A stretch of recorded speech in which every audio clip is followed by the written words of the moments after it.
Assalamualaikum warahmatullahi wabarakatuh. Perkenalkan, nama saya Silpi Maisari, NIM 2086-206082 dari kelas 3B, Fakultas Ilmu Pendidikan dan Universitas Pahlawan Tuanku Tambusai. Di video kali ini, saya akan menjelaskan tentang perubahan sosial. Dosen pengampu Pak Rusdial Marta, MPD. Nah, apa itu perubahan dan apa itu sosial? Perubahan adalah suatu yang tidak tepat. Sosial adalah masyarakat. Jadi, perubahan sosial adalah suatu yang tidak tepat dan berubah-ubah pada masyarakat. Setiap manusia itu mengalami perubahan dan tidak ada manusia yang tidak mengalami perubahan. Contoh perubahan pada manusia adalah ada seorang anak yang dulunya berumur 10 tahun dia kurus dan setelah dia berumur 13 tahun dia gemuk. Nah, itu terdapat perubahan sosial pada manusia. Perubahan sosial itu tidak hanya pada manusia saja, tetapi juga dalam masyarakat. Contohnya, pada zaman dahulu, umumnya kendaraan untuk bepergian adalah kuda. Tetapi, pada zaman sekarang sudah mengalami perubahan. Orang sudah menggunakan mobil, sepeda motor.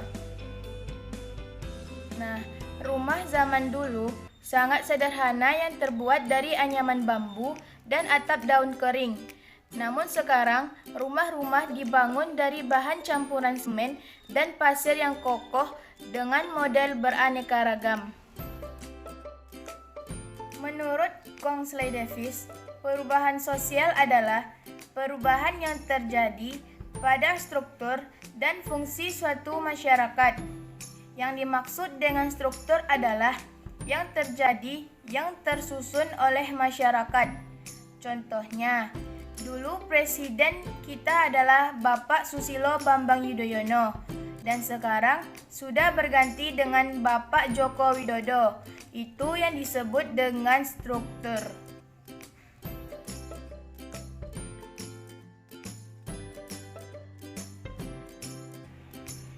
Adapun proses perubahan sosial yaitu 1.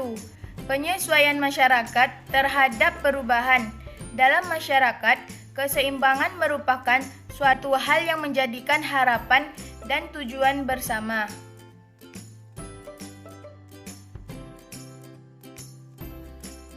Yang kedua, saluran-saluran perubahan sosial.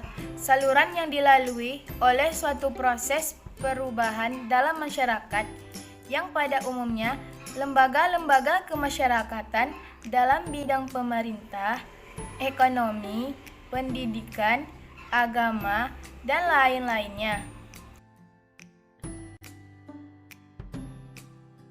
Yang ketiga, organisasi, disorganisasi, dan reorganisasi. Organisasi adalah bagian dari satuan bulatan yang sesuai dengan fungsi masing-masingnya. Disorganisasi adalah proses perputaran norma-norma nilai dalam suatu masyarakat dikarenakan terjadi perubahan lembaga kemasyarakatan. Reorganisasi adalah proses adaptasi dari bagian-bagian organisasi atau masyarakat terdapat konsep organisasi.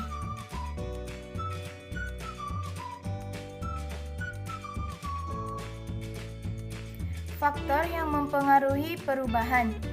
Ada beberapa faktor yang mempengaruhi perubahan sosial. Yang pertama, faktor internal. Istilah faktor ini adalah faktor sosiogenerik. Artinya, masyarakat itu sendiri yang merupakan sumber perubahan sosial. Maksudnya, masyarakat di sini dapat dikolektif dan individual. Di dalam faktor ini terdapat beberapa penemuan, yaitu dinamika penduduk, penemuan-penemuan baru, invention, pertentangan atau konflik, dan revolusi.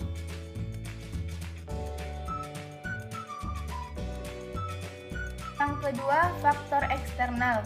Faktor yang terdapat di luar masyarakat yang menyebabkan terjadinya perubahan sosial.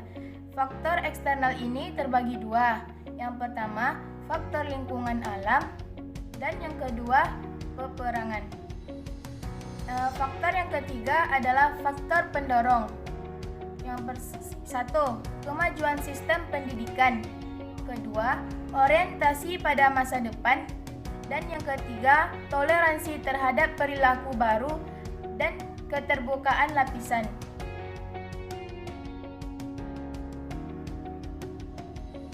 Dan faktor yang keempat adalah faktor penghambat. 1. Kurangnya kontak dengan masyarakat lain. Kedua, perkembangan ilmu pengetahuan yang terhambat. Yang ketiga, adat atau kebiasaan yang tertanam kuat dan stereotip terhadap hal baru.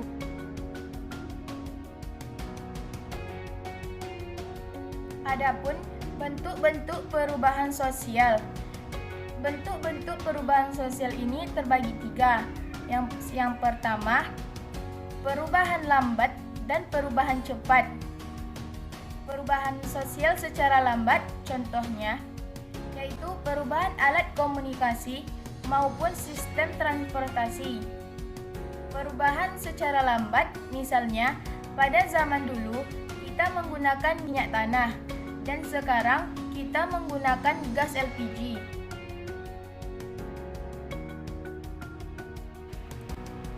Yang kedua, perubahan sosial kecil dan perubahan besar. Contoh perubahan kecil adalah bentuk pakaian. Pada zaman dahulu, setiap orang menggunakan pakaian sederhana dan rapi.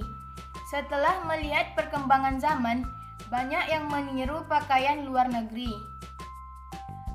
Contoh perubahan besar adalah perubahan proses pendidikan. Pada zaman dahulu, guru mengajar hanya menggunakan papan tulis dan siswa menulis di buku.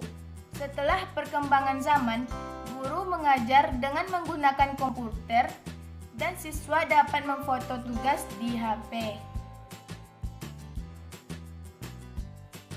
Yang ketiga, perubahan yang dikehendaki dan yang tidak dikehendaki. Contoh perubahan yang dikehendaki: 1. Dikeluarkannya peraturan perundang-undangan. Yang kedua, pelaksanaan program keluarga berencana. Yang ketiga, penyuluhan. Contoh perubahan yang tidak dikehendaki. Yang pertama, kerusuhan yang terjadi saat pergantian rezim pemerintahan. Yang kedua, urbanisasi masyarakat desa ke kota yang tak terkontrol. Saran saya, di zaman sekarang, perubahan zaman di masyarakat begitu cepat, baik ke arah yang positif ataupun yang ke negatif. Oleh karena itu, jangan mudah terpengaruh oleh perubahan sosial yang terdampak buruk. Ambil yang positif saja. Sekian penjelasan dari saya. Apabila ada kekurangan atau salah kata, saya mohon maaf. Saya akhiri dengan wassalamualaikum warahmatullahi wabarakatuh.